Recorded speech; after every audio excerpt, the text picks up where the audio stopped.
जब हम 5G के बारे में सोचते हैं तो दिमाग में क्या आता है? शायद तेज डाउनलोड्स, है ना? लेकिन क्या हो अगर मैं कहूं कि ये उससे कहीं कहीं ज्यादा है। आज हम एक ऐसी टेक्नोलॉजी को समझने जा रहे हैं जो हमारी कनेक्टेड दुनिया को पूरी तरह से बदलने वाली है, जिसका नाम है नेटवर्क स्लाइसिंग। देखिए, 5G का असली मकसद सिर्फ हमारे स्मार्टफोन को थोड़ा और तेज बनाना नहीं है।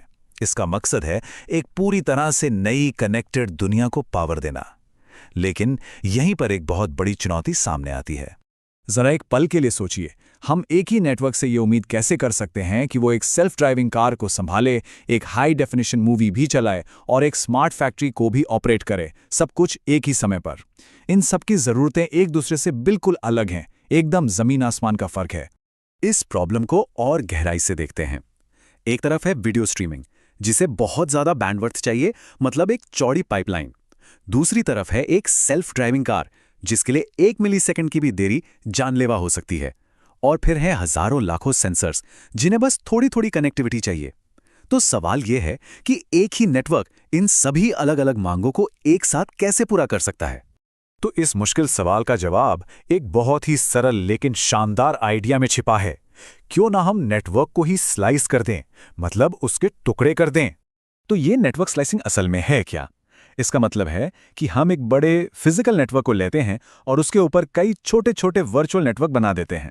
और सबसे खास बात यह है कि हर वर्चुअल नेटवर्क अपने आप में पूरा होता है, दूसरों से बिल्कुल अलग और अपनी खास ज़रूरतों के हिसाब से तैयार किया गया। इस कॉन्सेप्ट को समझने का सबसे आसान तरीका है एक हाईवे की कल्पना करना। सोचिए जरा, जो हमारे पुराने नेटवर्क्स हैं वो एक बड़े हाईवे की तरह हैं, जहां हर तरह की गाड़ी, चाहे वो कार हो, ट्रक हो या एम्बुलेंस, सब एक ही ट्रैफिक जाम में फंसी हैं। लेकिन नेटवर्क स्लाइसिंग के साथ हम खास लेन बना सकते हैं। एम्बुलेंस के लिए एक हाई स्पीड इमरजेंसी लेन, भारी ट्रकों के लिए एक अलग लेन और आम कारों के लिए अपनी लेन। मतलब हर किसी को अपनी ज़रूरत के हिसाब से रास्ता मिल जाता है। 5G में मुख्य तौर पर 3 तरह की लेन या स्लाइस होती हैं। पहली है EMBB, जो 4K वीडियो स्ट्रीमिंग जैसी चीज़ों के लिए है। इसमें मिलती है मैक्सिमम स्पीड।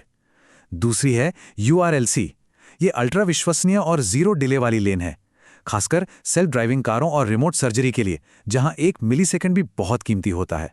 और तीसरी है MMTC, जिसे अरबों छोटे छोटे डिवाइसेस जैसे स्मार्ट मीटर्स को एक साथ जोड़ने के लिए डिज़ाइन किया गया है। ठीक है, ये सब सुनने में तो बहुत अच्छा लगता है ना? लेकिन असल दुनिया में इसे लाने से पहले हम ये कैसे पक्का करें कि ये सच में काम करेगा?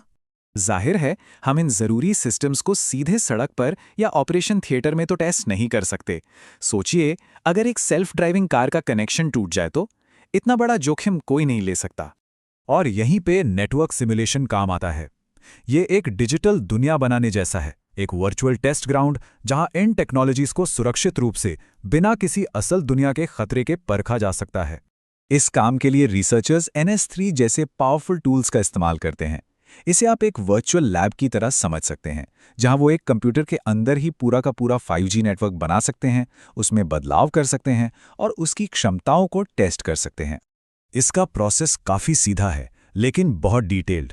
सबसे पहले वो एक वर्चुअल 5G नेटवर्क बनाते हैं, फिर उस पर अलग अलग स्लाइस डिफाइन करते हैं, एक EMB, एक URLLC और एक MMTC के लिए। इसके बाद वो हर स्लाइस पर असली दुनिया जैसा ट्रैफिक भेजते हैं और आखिर में सबसे ज़रूरी कदम, वो ये मापते हैं कि क्या हर स्लाइस अपना वादा पूरा कर रहा है और क्या वो दूसरे स्लाइस के काम में कोई रुकावट तो नहीं डाल रहा। तो इस वर्चुअल टेस्ट के नतीजे क्या निकले? क्या नेटवर्क स्लाइसिंग ने वाकई में अपना वादा पूरा किया? बिल्कुल किया। MEB स्लाइस, जो वीडियो के लिए बनाया गया था, उसने ज़बरदस्त थ्रूपुट यानी बैंडविड्थ हासिल की, ठीक वैसा ही जैसा उससे उम्मीद थी। वहीं दूसरी तरफ बाकी स्लाइस ने बहुत कम बैंडविड्थ इस्तेमाल की, जैसा कि उन्हें करना चाहिए था।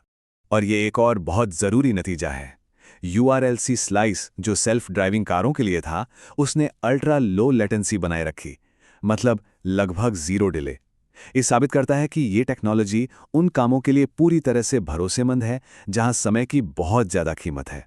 निष्कर्ष बिल्कुल साफ था। जैसा कि स्टडी में कहा गया, ये नतीजे साबित करते हैं कि नेटवर्क स्लाइसिंग सच में काम करती है। ये हर सर्विस को उसकी ज़रूरत के हिसाब से परफॉर्मेंस की गारंटी दे सकती है। ठीक है, तो हमने टेक्नोलॉजी और सिमुलेशन की बात कर ली, लेकिन इन सब तकनीकी बातों का हमारी रोज़मर्रा की ज़िंदगी के लिए क्या मतलब है? ये इतना जरूरी क्यों है? ये समझना बहुत जरूरी है। नेटवर्क स्लाइसिंग के बिना 5G का असली वादा, एक ऐसा नेटवर्क जो सब कुछ एक साथ कर सके, वो सिर्फ एक सपना ही रह जाता। ये टेक्नोलॉजी उस सपने को हकीकत में बदलने वाली चाबी है। और इसके साथ जो संभावनाएं खुलती हैं, वो कमाल की हैं। हम बात कर रहे हैं भरोसेमंद रिमोट सर्जरी की, जहां एक सर्जन मीलों दूर से ऑपरेशन कर सकता है।